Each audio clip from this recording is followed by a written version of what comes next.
Hello বন্ধুরা, আজকে দেখো আমি কি রান্না করছি। পনির মশলা। তো দেখো এর মধ্যে প্রথমে তেল দিয়ে দিয়েছিলাম, ওগুলো দেখানো হয়নি, গোটা গরম মশলা। তারপরে এর মধ্যে আছে আদা, জিরে, চারমগজ আর পোস্ত দিয়ে কষিয়ে নিলাম। তারপরে ক্যাপসিকামটা ভেজে এর মধ্যে দিয়ে দিলাম, আর পনিরটা ভেজে দুধের মধ্যে ভিজিয়ে রেখেছি। গরম দুধের মধ্যে পনিরটা ভেজে দুধের মধ্যে ভিজিয়ে রেখেছি। আর এখানে মশলাটা কষানো হচ্ছে।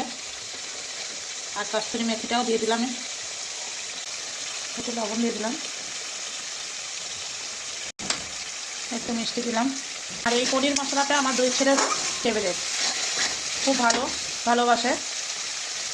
আর যেহেতু আজকে সোমবার নিরামিষ, তো এটাই ভাবলাম করে দিই ওদেরকে। তো এবার আমি এগুলো দিয়ে দিচ্ছি। এটা এবার আমি যে দুধে ভিজানো ছিল পনিরটা দিয়ে দিলাম।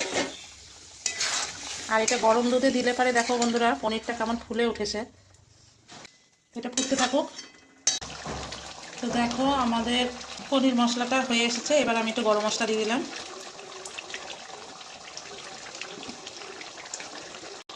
এবার আমি একটু ঘি দিয়ে দিলাম।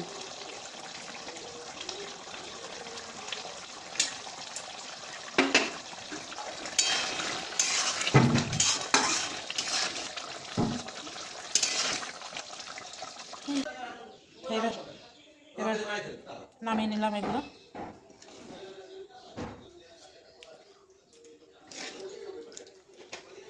আমার পনির মশলা তৈরি হয়ে গেছে। কেমন হয়েছে অবশ্যই বলবে, ভালো লাগলে লাইক কমেন্ট করবে।